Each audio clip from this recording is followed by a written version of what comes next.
KwaZulu-Natal, a magical place full of treasures, a province with fresh fruit and fish in abundance, holiday destination supreme, a 2010 FIFA Soccer World Cup stadium in the making, beaches everywhere and stunning weather. Of all the attractions during the winter months, one event stands out above the rest, the Sardine Run. No one really knows why, but billions upon billions of sardines swim up the east coast in South Africa each year. They spawn at Cape Agulhas and come all the way up through the Eastern Cape's waters, resembling a big highway. Their overwhelming presence unleashes a feeding frenzy. But the only place where they come close to the shore is the KwaZulu-Natal coastline. There's a small group of brave people the public relies on to pull the sardines to shore. Most of them have been on the sardine run for more than 30 years. They are legends for the passion with which they hunt the sardines. They are the net fishermen. There are only 15 licensed teams, and there's only one thing they want: the first netting.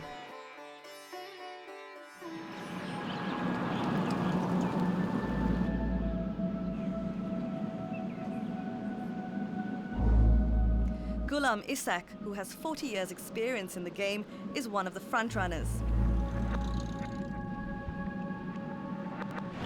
I'm just waiting for a call. Let's see what's happening. I've got people watching there at Port Edward, and I've got people watching from Pumula this way. They'll tell us what's happening now. Yeah, one before that.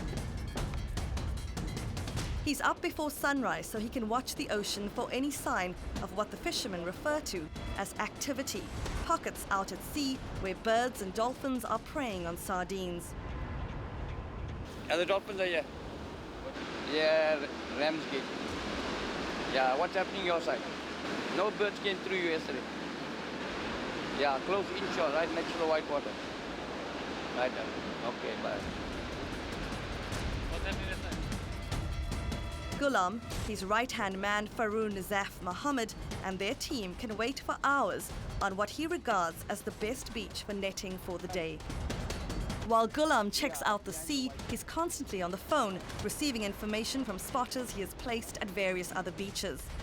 They use this spotting car, which is unknown to the competition, hoping other netters won't notice and follow them. This side took in.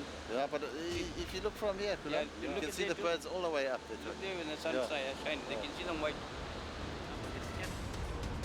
As soon as they're convinced there's a better chance of netting elsewhere, they move. It's not unusual for Ghulam to beach hop to 5 spots before 8 o'clock in the morning.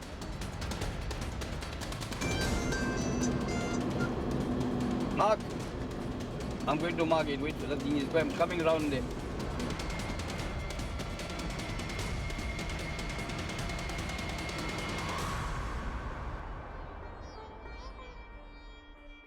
Meanwhile, further up the coast is one of his biggest competitors, Abed Khan, also searching, watching, waiting. Yeah, quite, eh? Yeah, very quiet.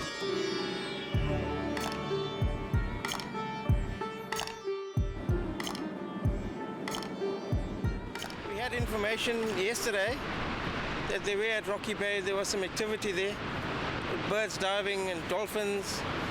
So I was here at 5 o'clock in the morning in the dark, waiting for the sun to come up so that we could see and check the swords in the water. But unfortunately this morning they were not here. The seas are huge. As the netters continue searching, they're contemplating each other's chances. Opinions vary about the characters in the race. Ghulam's a very good netter. He's been in the game a long time.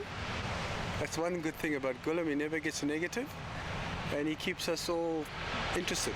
So it's good.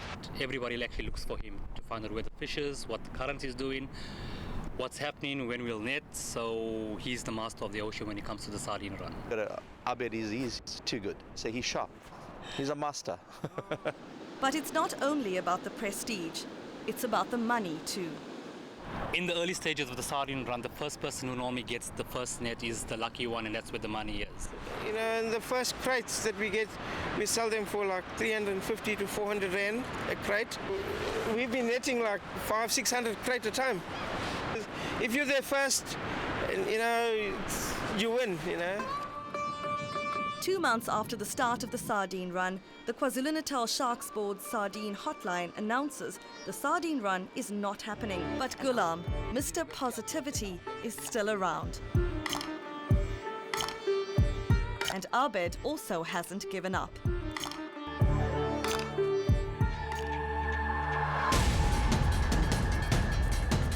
Abed and his crew have high hopes again as they have spotted pockets of sardines close to a beach that is inaccessible without a four-wheel drive.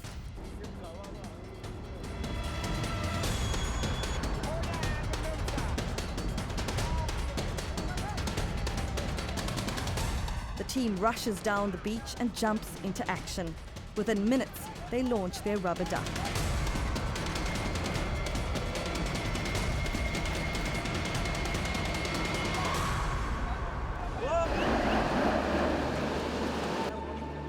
But suddenly, Ghulam and his red crew arrive at great speed and launch their boat. With both teams next to each other, Abed chases the back of the shoal and Ghulam the front. But Ghulam drops his net first.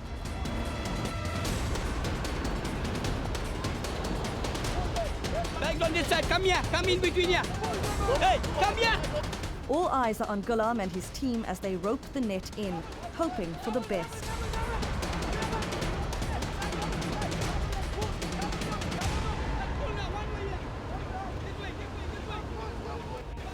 Ghulam helps pull the net in as his wife Amina watches. A bare-chested Ghulam is in the water to help pull the net closer.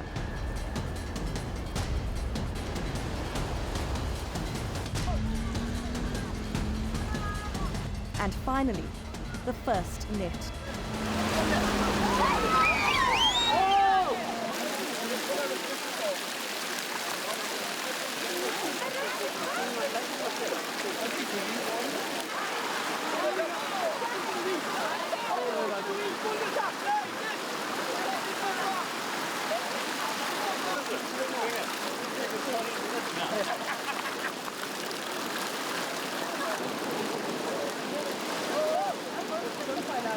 You have to run now.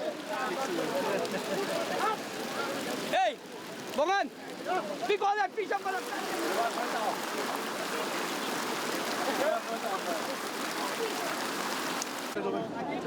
Don't take the fish out.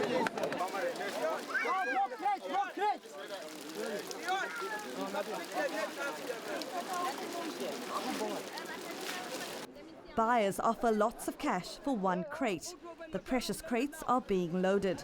In the end, both teams emerged winners. That's because the sardines are still so scarce that all the nettings currently taking place are extremely novel.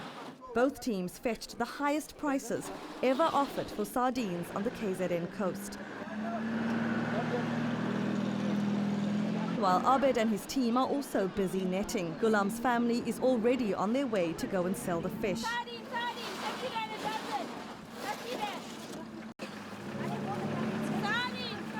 Ghulam's family members go straight to Chatsworth, where they sell the sards on street corners. Locals dip them in masala and deep fry them as part of the sardine tradition. An hour after the nettings, Ghulam passes Abed in the road. There may be no hard feelings, but they don't greet. The waiting game played havoc with the emotions of fishermen and travellers, but it was well worth the wait as the sardines made their much anticipated appearance. And come next winter, the chase will be on again, as the annual Sardine Run remains the biggest and most exciting marine spectacle to be witnessed along the shoreline of South Africa.